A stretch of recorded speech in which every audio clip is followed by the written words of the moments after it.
Hello everybody, and Jess here, and welcome back to Frieren, episode 22, in which I don't know what's gonna happen. In the previous episode, we we finished an arc, so this will be a beginning of a new one, I would assume, or just a nice little slice of lifey episode between arcs. That would actually be preferable. That would actually be preferable because I'm a bit of housekeeping, I guess. I'm still not 100% there. Not in a 100% condition, so to speak. That's why this episode is delayed. Yeah, I just was in no shape to record yesterday. Today I at least don't run a fever, so that's good. Just gastrointestinal issues, let's just say. But I haven't had any solid food for the past day or so, so I shouldn't have any problems during the recording. But yeah, we are here in episode 22. In the previous one, the arc has been wrapped up, right? The first test has been finished. Frieren and her team, of course, obviously, succeeded, as we already knew, without much of an issue. Virbel, yeah. Virbel and his team, thankfully, they weren't, denied a win either. Friren's win wasn't at their cost, which is good because I grew to like them. And of course, the big thing in the previous episode was the fight of Frieren versus Denken, and the fight of Kanne and Lavine versus Richter. Richter, yeah. Those were the two highlights, you could say, of the previous episode. Frieren, of course, had absolutely no issues defeating Denken, and later shattering the whole ass dome shield barrier that was created by what's her face, Serie. So yeah, that really shows Frieren's power. And by doing that, she inadvertently helped Kanne and Lavine. She let the rain in, and fighting a water mage and an ice mage in a rain, it could only have ever ended in one exact way for Richter, and it ended in that exact way. He lost. Frieren used Denken as a hostage to force Leuven to give the bird back to her. I still don't know whether Frieren was actually willing to kill Denken or not. You cannot really read her, can you? You really can't. Like, she has her moments of being haha funny grandma with a haha funny face, right? But when she enters the, poker face mode, you cannot tell. You really cannot tell. We learned a little bit more about Denken, about his motivations. That Denken wants to visit a grave of someone close to him up in the north, and that's why he needs to be the first class mage, so that he can be allowed to travel there. Something tells me that even if he does not pass, he will join our team.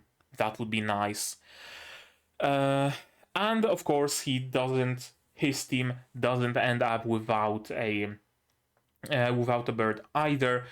Because they notice a team with just two people, one of them dead, so they're not gonna make much of a use of that bird either. So of course Denken took off his shirt, squared up, and even without mana, he managed to snatch the bird, which was a great moment. It really made me appreciate Denken. He's not just a random, sleazy, high-ranking Imperial mage. No, there is that. There's a certain quality to him that makes him so distinct from what I initially thought he is. Anybody else that bears mention? Stark is having fun in the city. No, sorry. Is having fun in the city. with no nagging, but that's gonna end very quickly. And we of course met Zeria. Zeria, who is a mage who collected a whole bunch of magic from the entire world and who was Flamme's master. Flamme brought Frieren there. Zeria offered Frieren one spell of her choosing, but Frieren denied. She said no. What would be the point of you giving me a spell on a silver platter? I want to find them myself. What point is there to the pursuit of magic if there is no pursuit, right? And they had a nice little talk how it's going to be Frieren who changes the world because she is the mage of the peace time as opposed to Zeria and I guess also Flamme, who are somehow mages of the war time. Yeah, let's give me a little bit more color. There we go. Now I look a little bit more presentable. Right. I think that's it. Yeah. So we ended this quest, this arc, whatever you want to call it. And then we're gonna be starting another one. So kind of hard to tell what's this episode gonna be. It could be just a slice of life episode of everybody just winding down after this big exam and preparing for the next one, because it's probably not gonna be, it's probably gonna be at least a couple of days before the next exam. I would assume conducted by Sensei. Or we could just jump in straight into the second exam. I guess that could also happen. I don't think so, though. I don't think so. I think we're gonna have a nice episode of downtime. We'll see, though. And to do that, you will need your subs, of course, to follow along with me. I'm gonna need my sound to hear what's going on in the show. And I'm gonna have to ask you for support. Support the channel if you want monetarily on Patreon or YouTube down below, or not. Share my content, spread the word. It costs you nothing and helps a lot. And with that, we can start watching episode 22 of Frieren in 3, 2, 1, go. Okay, we're starting where we left off.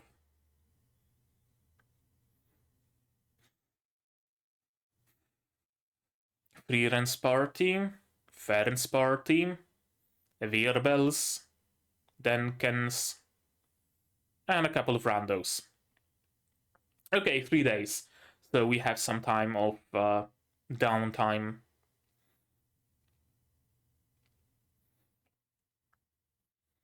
I would assume the entire downtime will be condensed into this single episode.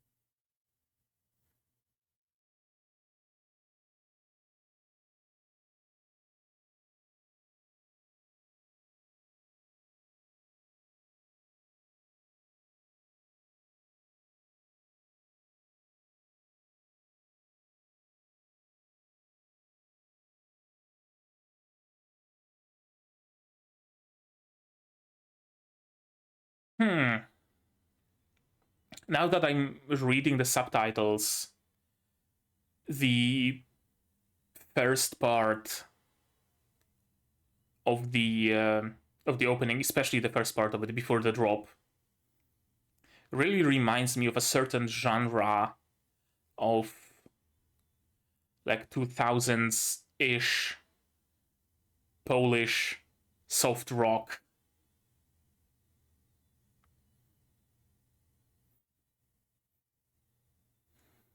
Also a lot of longing in those songs, and reminiscing of hiding in a cellar at grandma's place, stuffing your pockets full of cherries, and having fun in the sun, and where have that all gone, right? Those sorts of vibes.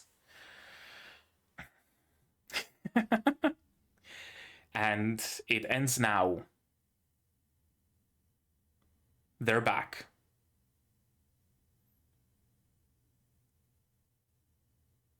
Your peaceful days are over.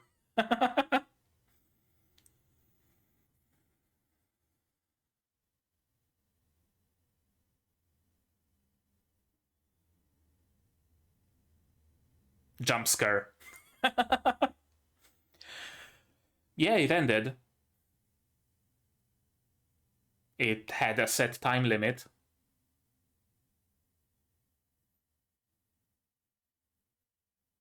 And the nagging begins.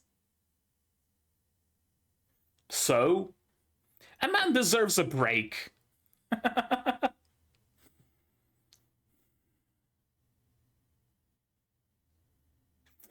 Oh, the audacity!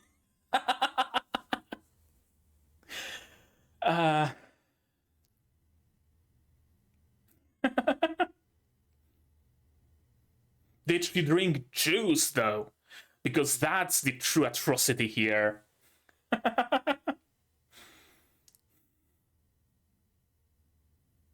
Burger.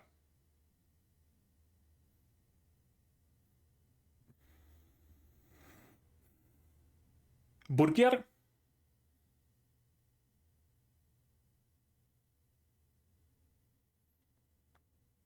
That doesn't look like a restaurant. Oh, we are switching to Richter? Richter. Oh, so he has some magic tool repair shop. Okay. So he lives in the magical city.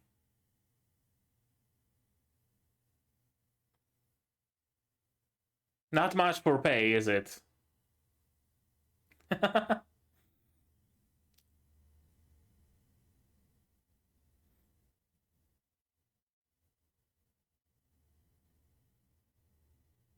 He probably does.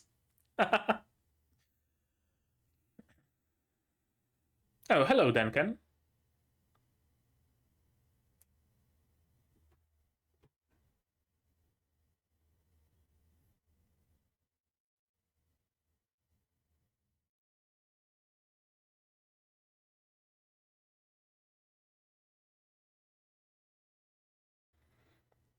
Oh, could it be that it's the very same restaurant? Probably. Let's be honest, probably. Hanging around?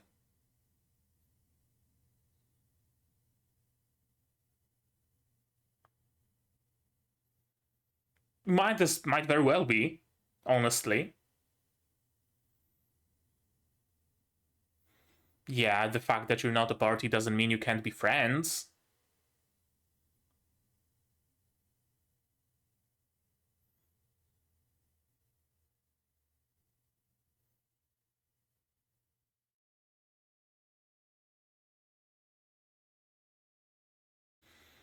Okay, so he probably wants to visit his wife's grave then in the north.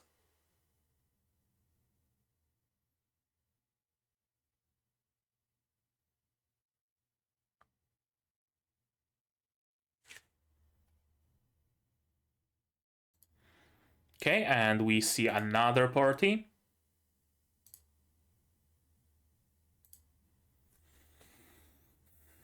Is he gonna meet Jubel? And I guess not Fern, because Fern is with Frieren. He likes cats, I would assume. Of course, it's Jubel.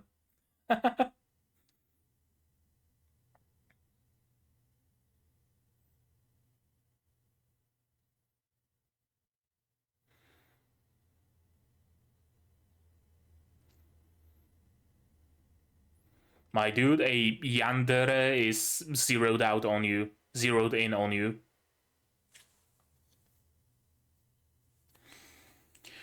Or is it just a persona, I wonder?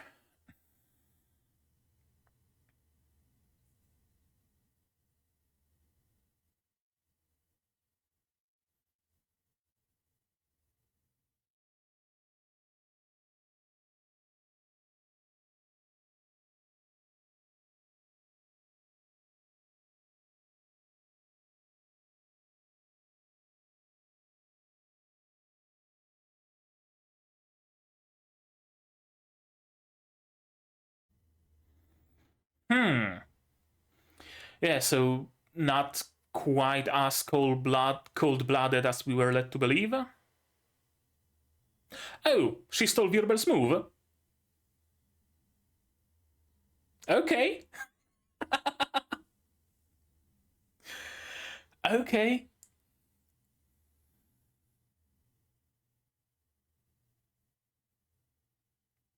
So she also has this magic. Interesting. Interesting. That someone like her would have the powers of empathy.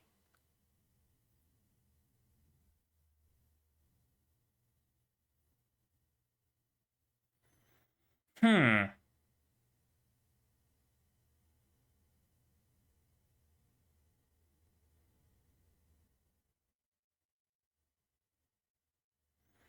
Mm-hmm.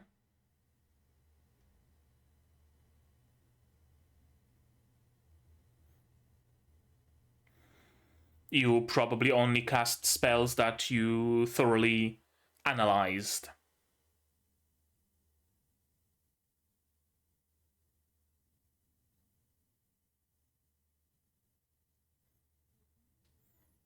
Okay, fair.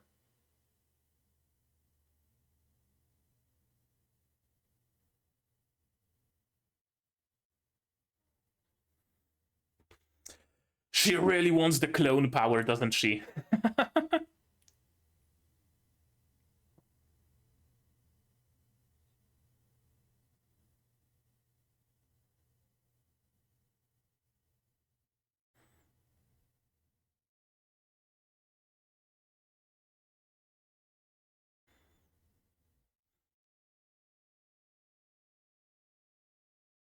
Belle.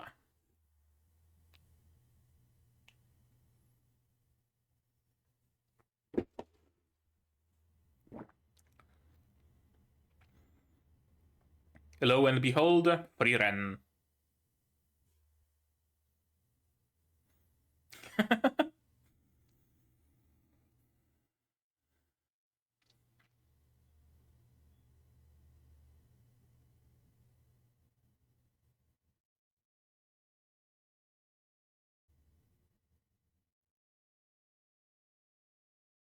Yeah, old man is right. A big ass omurice. A ton of steak. And a ton of desserts.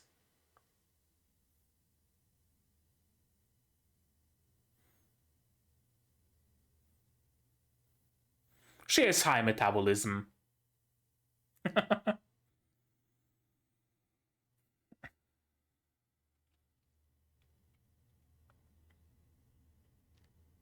That's a interesting kitchen knife.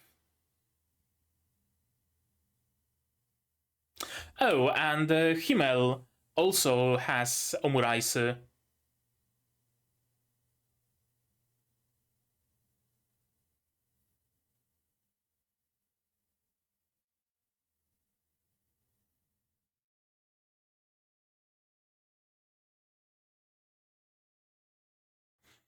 Hmm. Right. I'm gonna make sure that the recipes stay alive. That's nice. That's very nice. I wonder if it holds true.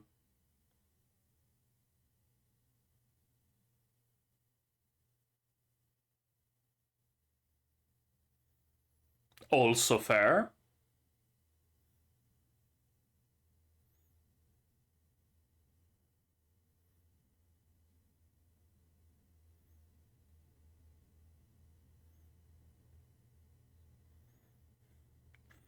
Yeah, everything to keep the memory alive.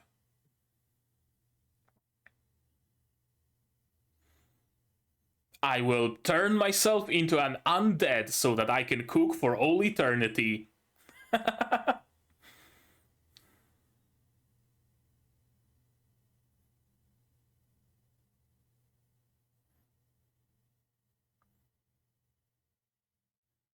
Did it change?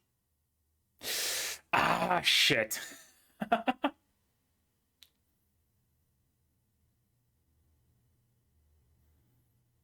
It's still good, though.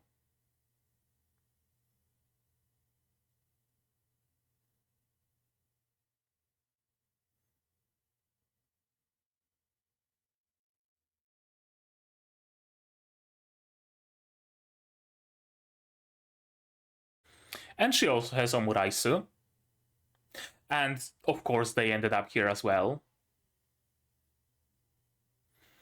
And I guess he's just eating some porridge or a soup or something. Happy Fern. None. Yeah. Fern's gonna be angry again.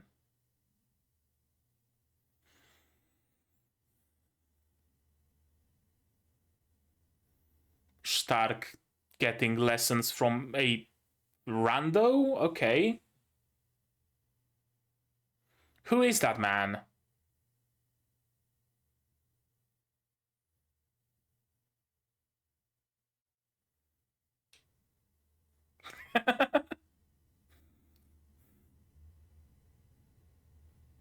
Yeah. A lot of random people are just willing to train him. First it was Kraft, then the old dwarf from the village. What's your problem, Fern? What's your problem now? Ah. uh,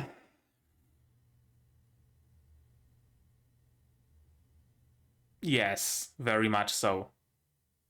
This, she pouts.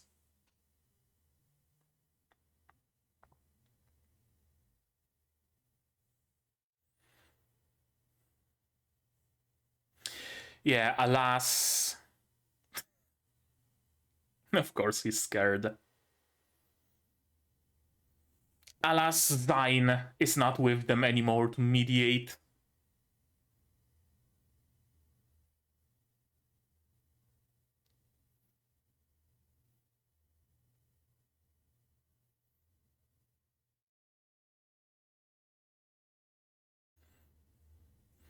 Okay, so she was just hungry.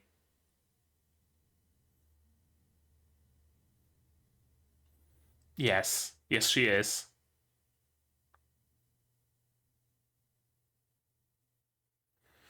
I guess you're gonna have to earn a little bit of coin while you're here. Virbel and a rando.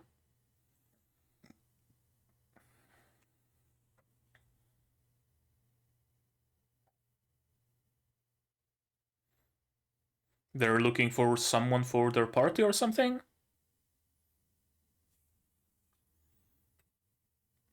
Are they gonna try recruiting Stark or something?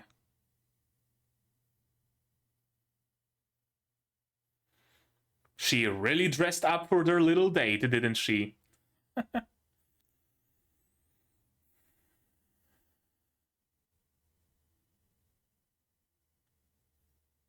You have some nice brothers, don't complain.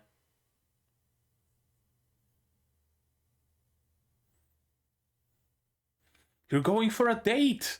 You need to be dressed up nicely, girl.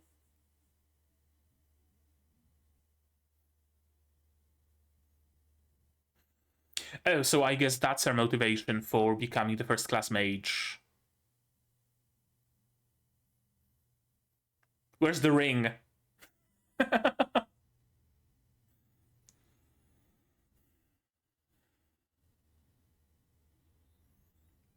Soon moment. Suri Bakery.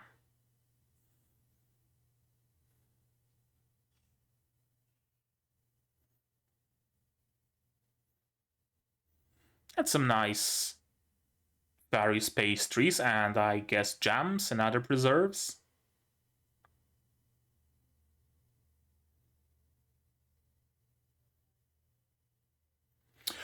That's a trap. That's a trap, my dude.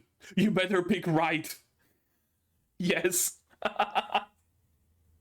You better pick it right.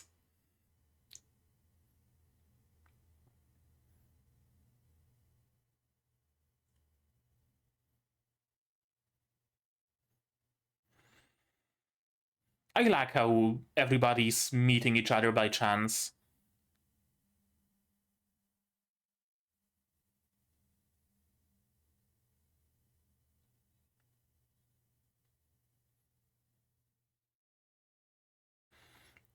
Yes.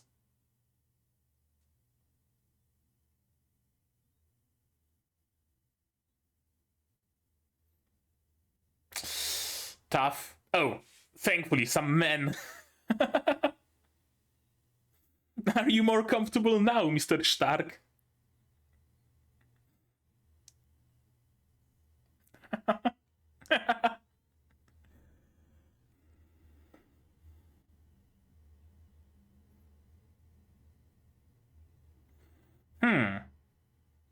And Stark can earn some coin as well.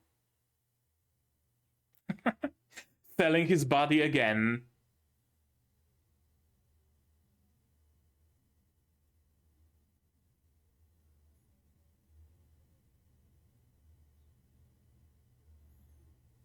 Yeah, probably. Poor Stark. Not a moment of respite. You did help them by destroying the barrier. Yeah. And probably would have died even. Also, in general, for just, being a nice teacher.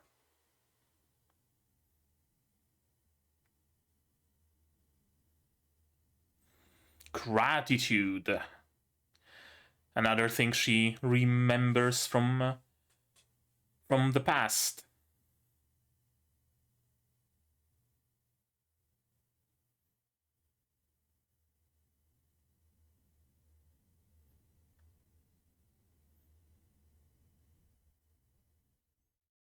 Yeah, all about building his memory, building his legacy. Yep. At least for some time, people will be telling stories about how Grandma was saved by hero Himmel, right?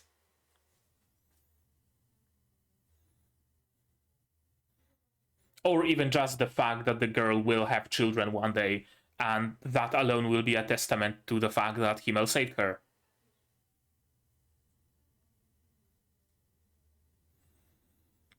They're having a nice girls' night, meanwhile, Stark is fighting some monsters in a field.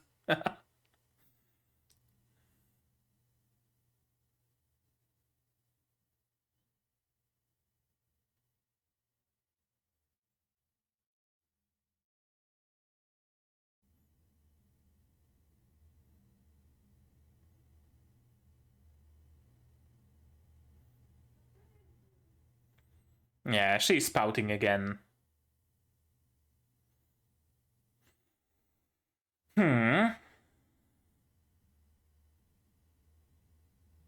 Oh, what's that? A bird with the details of the next test, I would assume? Yeah. The ruins of the king's tomb. Zense? Zense. Zenze.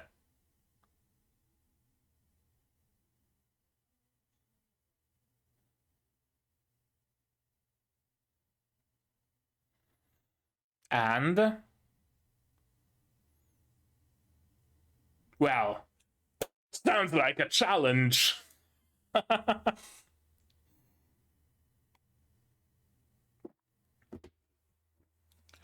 Why are you sitting on a roof?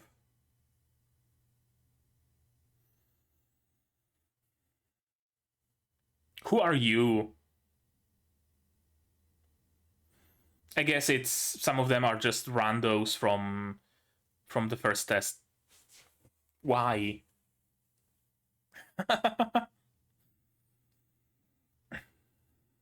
Yeah, Stark is now he's feeling, appreciated. Now he's in his element.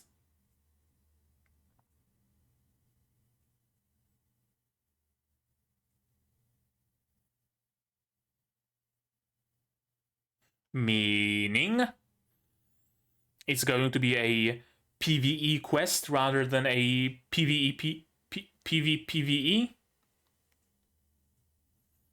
Because the first one was PvPvE. PvP, team versus team, VE versus the environment, having to catch the bird. This one's gonna be PvE, I suppose. I'm gonna have to read that notice. I wonder if it's actually going to incentivize people to screw with each other. Or is it just going to be, I don't know, get into the tomb, retrieve Sword of Gods, there's 50 of them, and return to the surface.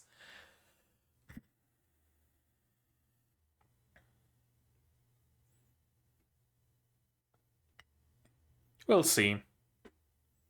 Other than that, pretty much exactly what I expected from this episode. Some really nice and really needed downtime.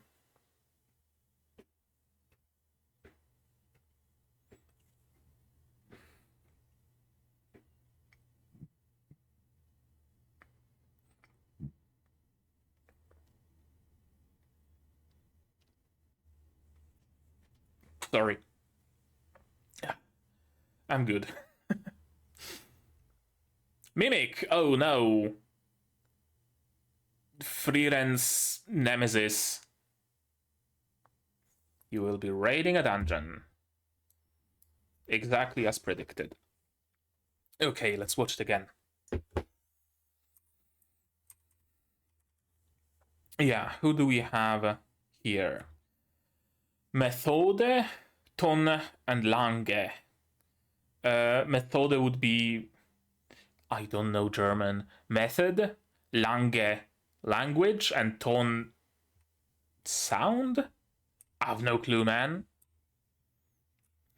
Frieren, Lavin, and Canne. Then Landfern and Jubel. Sharp, Wirbel, and Echre. Richter, Denken, Leuven. Blay, Edel, and Dinste. Okay. Edel would be like whatchamacall it? Eldar tree? Something like that. I think. I'm not sure.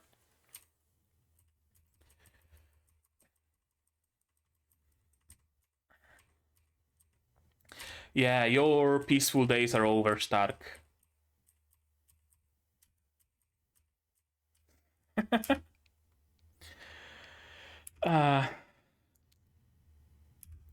Oh, the humanity.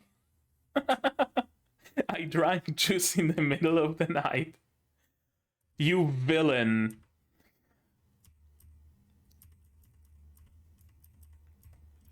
This is nice. I like that they are showing us all the other teams, all the other people also being out and about, having their own lives. That's cool. They could have just focused on our main characters, our main team, but no, we get insight into all these other people as well. It makes us care about them, right? It will make us sad if some of them fail the test. It will make us even sadder if some of them die, because I fully expect that to also be possible, right? Because if they shifted focus back onto just Frieren, Stark, and Fern, we would just kind of forget about all those others, and next time they appear, it would be whatever. They are just there, NPCs essentially. But because we are shown how they live, we grow to care about them. I like that Richter has has his own store where he fixes people's appliances. Not what I would have expected him to do. I fully expected Richter with his earth powers to be, I know, to be hired for building outposts and castles, right? Raise a piece of land and you have a natural wall, essentially, and he's the best at it. He raises the ground, he gets paid a lot of money, and people are just build a castle on top. to get deeper and deeper and deeper into the demon territory, for example. That's what I expected from him, some big, lofty, well-paid job. But no, he is here, he has his own store with all sorts of magical knickknacks, and he helped an old granny fix her lantern for a couple of candies. That's the kind of a man he is. And I find it endearing. I really do. It's nice. I really like that Denken essentially took Loifen as his granddaughter. That's great. That's great. Where Fern has Frieren as her dependent, Denken has Loifen. And what did she get? Just a bunch of bagels. Or,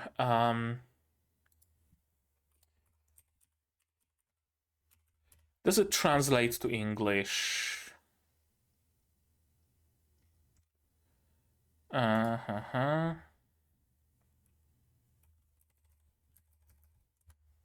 Bublik? No. Dryers. What the fuck does it mean, dryers? I guess it's also translated to bagels. Obwarzanki in Polish. It's a decently tough, condensed, not particularly fluffy, and usually dry as fuck ring of dough that's been baked and then left to dry. Something like that.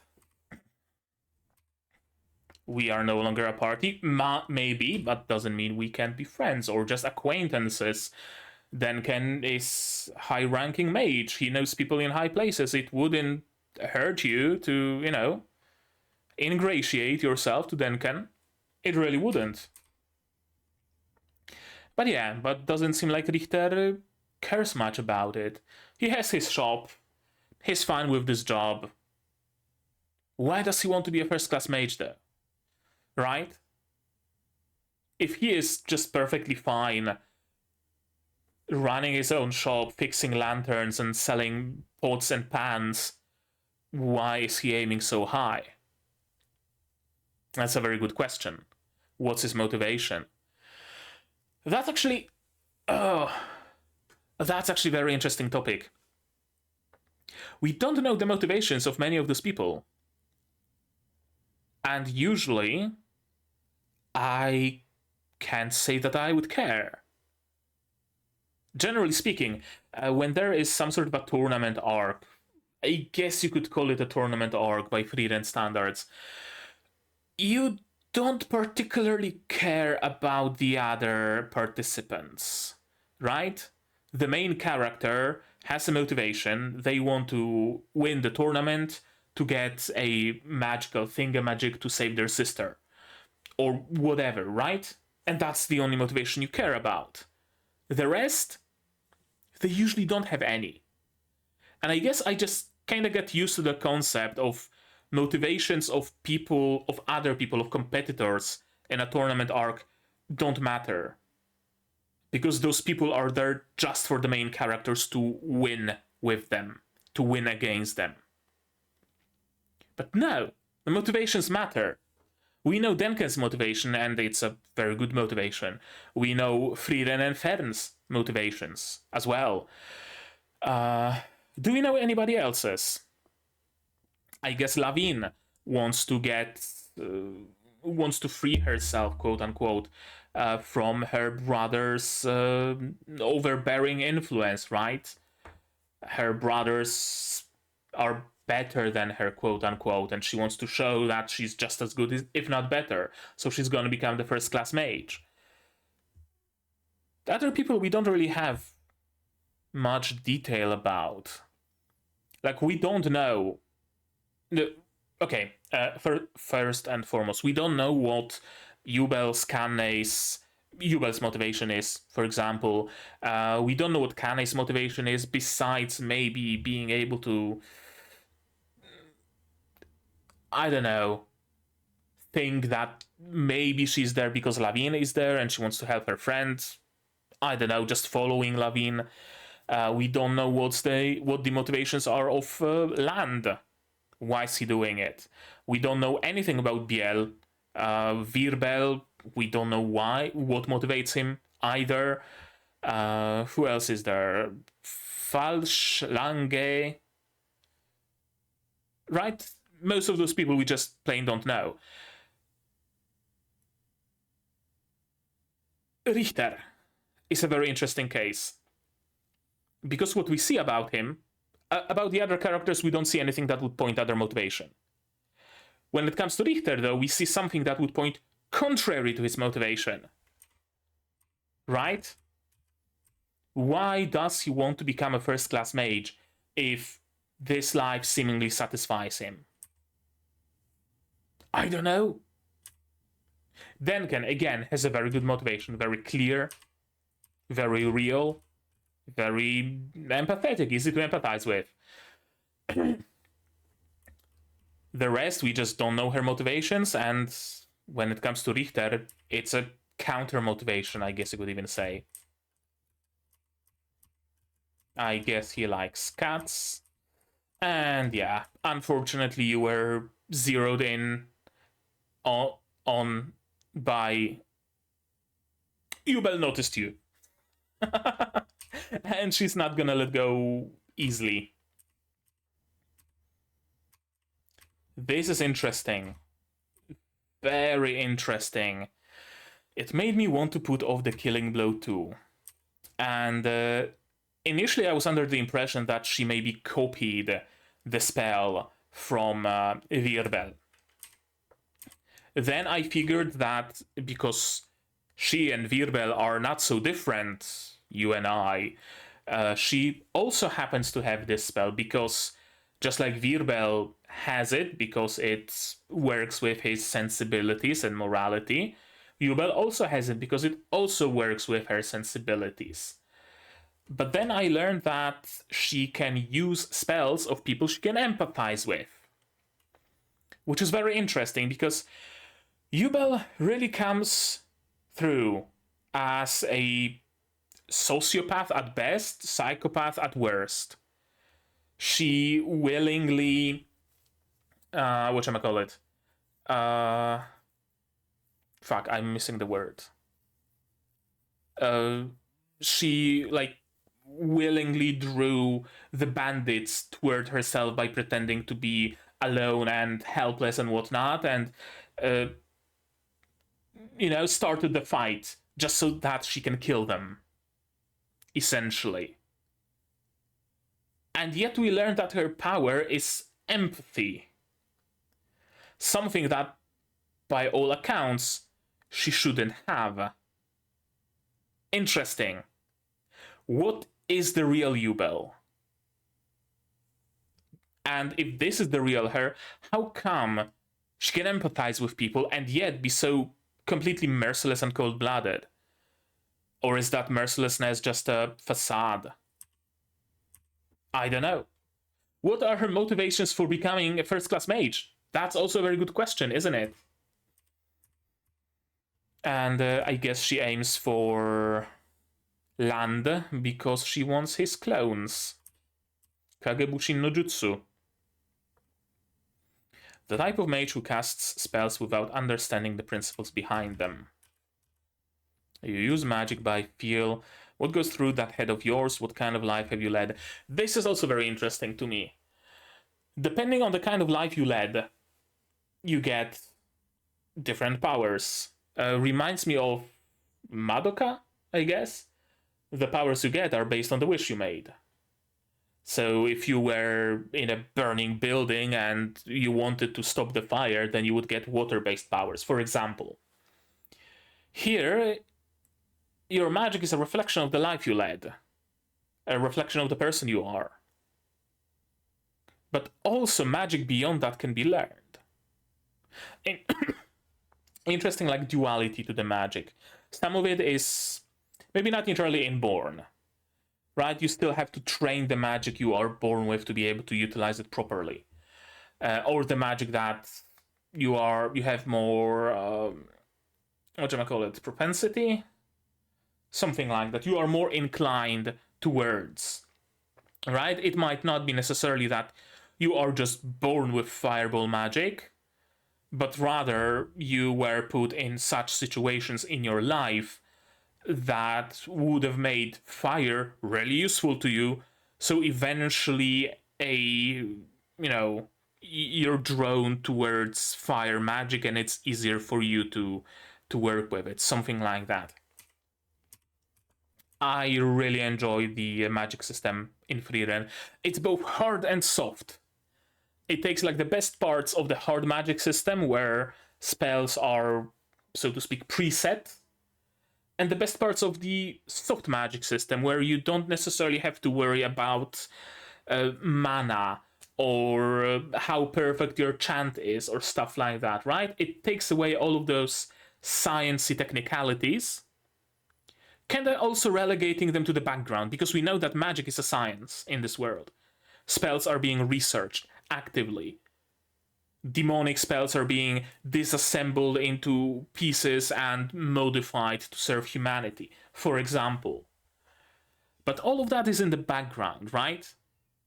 Nobody is fighting and they're like, oh, I only have enough mana left for 2 more casts. That means I can use Fireball of Engulfination only once. Or, oh, I'm gonna use the spell that has plus 10 penetration against rock walls, or, shit like that. Numeric bullshit that you would expect from Pokemon and not from a game like... not from a story like this. It exists, in some form, but in the background. What we get in the foreground is, oh, I just have this magic, I was born with it, my life gave it to me, and there is magic that makes grapes sour, and there is magic that lifts pieces of cloth to be put on the clothesline. It's a nice combination, is what I wanted to say, and I probably said in way too many words. I'm gonna have to check my fever again. And the type of mage who casts spells without understanding the principles behind them. This is also cool, that you can cast magic in like 2 ways. You can either completely and fully understand the spell, all the intricacies of how celestial energies connect and whatever, and then you can cast it, or you can just fireball. Yeah, I can visualize fireball, and it just works. Right? I don't understand how the magic flows through the ball of fire to create it. I just can use it. Interesting.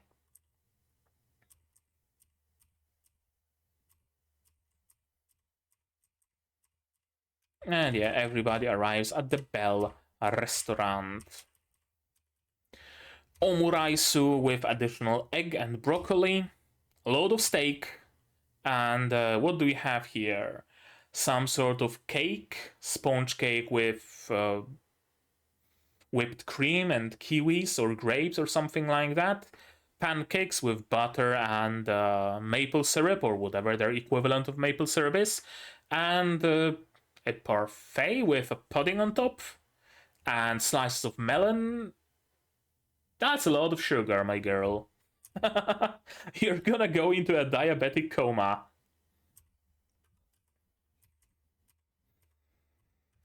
Yeah, that's a kitchen knife, alright.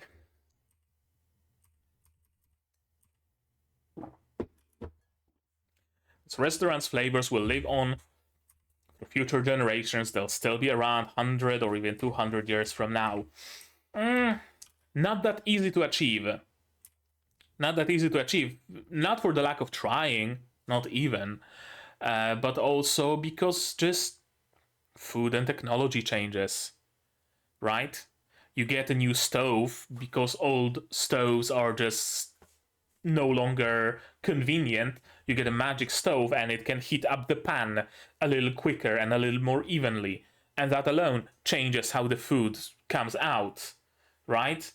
Someone figures out a new fertilizer and that changes the flavor of strawberries. Not immediately, but over the course of 50 years, it does. Right? Cattle is crossbred for maximum amount of muscle or whatever, and that changes the flavor of their meat. So even if the recipes are the exact same, the ingredients and the preparation method changes. Alas, though, it sucks that he did not fulfill Himmel's request. Because, like, it's one thing where Frieren just commented, oh, those flavors are not gonna exist, and he says, no, they will, though. It's a different thing when Himmel explicitly requests make sure those flavors last into the future. And he just doesn't. It really shows how much the heroes are being forgotten, I guess you could say. Because it's a different thing when the hero asks for immediate compensation. It's a different thing when he asks for something to be done however many years into the future, or continually done. And people just forget that Himmel existed. Maybe the chef's daughter, son, children remembered the promise. Maybe their children had some vague recollection of this is how we do steak, because that's tradition. And then slowly, that memory started to fade. Yeah,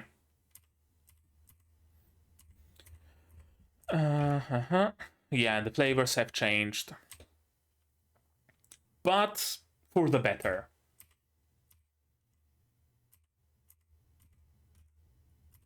Everybody's having fun. This is just completely random. Stark just being trained by the most random of people.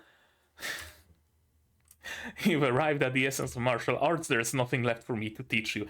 I wonder if he actually trained Stark, or is he just a weird old man who approached him and was watching him train and, yes, my disciple.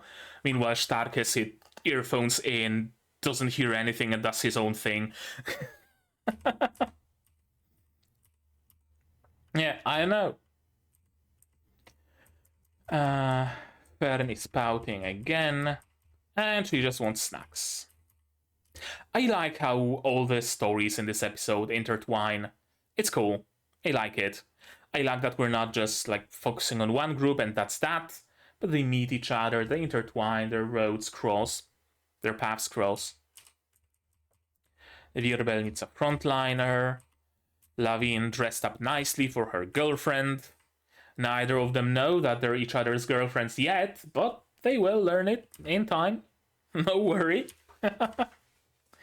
That's a nice moment, but of course, Lavigne, being the tsundere that she is, she had to just destroy it. Oh, girl. What are we gonna do with you? That's a lot of bread. Not much of it looks like sweet pastry, just all sorts of varieties of bread. And yeah, Frieren is like that stereotypical women from boomer memes, isn't she? Right? Getting angry for nothing, refusing to tell what's wrong, saying, figure it out, laying all sorts of traps like this. Anything is fun, you choose. But if you choose wrong, then oh boy. Right? Interesting. Interesting that she's this, like, just exudes, I hate my wife kind of memes. You know what I mean? She's just toxic. I'm sorry, but she really can be toxic at times. I don't feel comfortable being surrounded by girls. Well, I hope you like this situation better. And he does. After he goes through the initial shock, he really seems to have found himself in this party. Eliminate a fresser that's been ravaging the crops. Can I borrow him? Yeah, sure. Whatever. It's not the first time we sell him off to make some coin.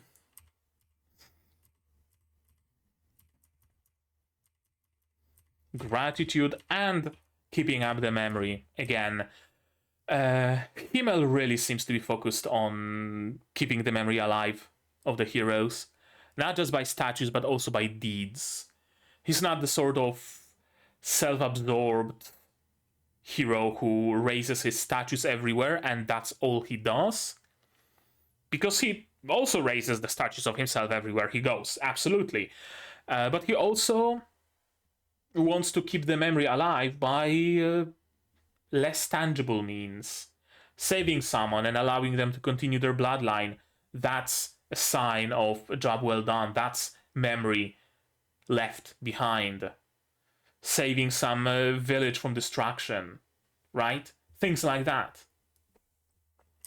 Making sure that recipes at your friend's favorite restaurant stay the same for years to come. Things like that. Change someone's life, even in just a small way, that's probably enough. I also like that he admits openly that it's not entirely selfless what he does. It's not just, oh, I do it because I'm a hero. And hero does good, and this was a good deed, and I, being a hero, had to conduct a good deed, because that is what heroes do.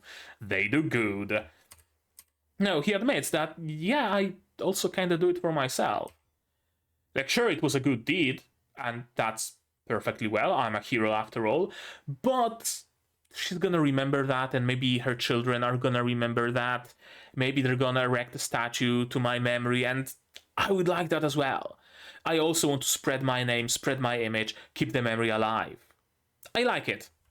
He's not a completely selfless goody two-shoes. Has some selfish motivations as well. And she's pouting again. You just completely soured the mood.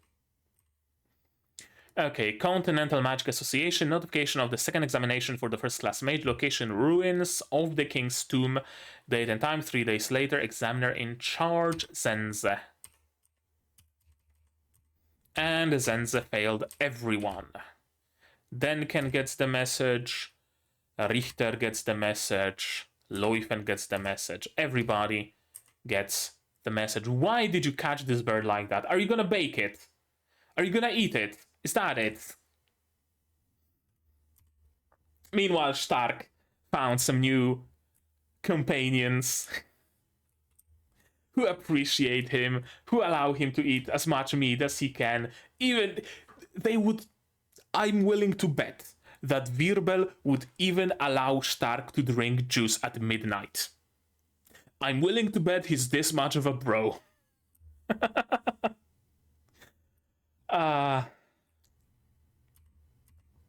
I'm a pacifist.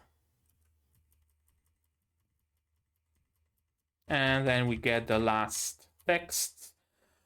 Brutal doesn't even leave bones behind. Must be the work of demons or monsters. I can agree to that. They must be terrifyingly powerful. We'll proceed with caution while mapping the dungeon. Must be... yeah. Can't agree to that. Brutal.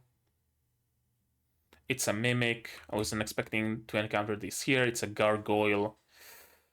A lot of monsters in the dungeon. It seems. Just, you know, dungeon exploration.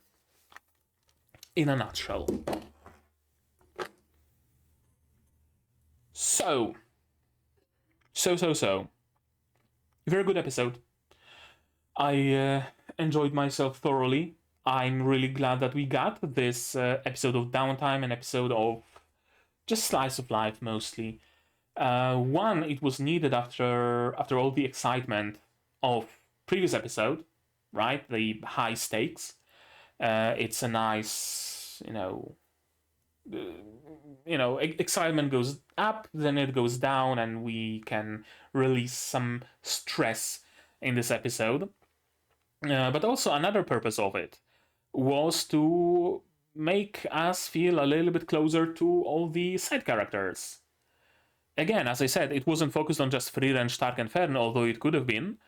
We got all the other characters to also appear here and lead their own lives and have their own fun and go about their own days. And it serves as a nice reminder that they are also people, and that we should probably also care about them. They're not just extras, they're not just randos put there into this arc so that our main characters can beat someone up. No, they have their own motivations. They might be opaque to us still, but they exist. And we really should be rooting for everybody. That's the thing, isn't it? I'm not just rooting for Frieren and Frieren to emerge victorious and to get the first class certification. I'm rooting for Wirbel, I'm rooting for Denken, for Leufen, for Richter, for Land, for everybody. But at the same time, I know that not everybody will pass. Some of those people will fail this exam. I'm prepared to see some of them die even. And it's going to be tough seeing them either dejected and not being able to fulfill their aspirations, their goals, or to just see them die. That would be the worst, wouldn't it? All because we are shown all those characters outside of the context of just the tournament arc. We see them have fun, we see them interact. Very, very much needed episode, and a very good one. I had fun. I hope you did have fun as well. Just a good episode. I really had fun watching it, and I don't think I have anything more to say on the topic. But maybe you guys do. If so, say so in the comments down below. What did you think of this episode, my reaction, my theories, stuff like that. No spoilers though, please. Spoilers can go to my Discord, here also in the description.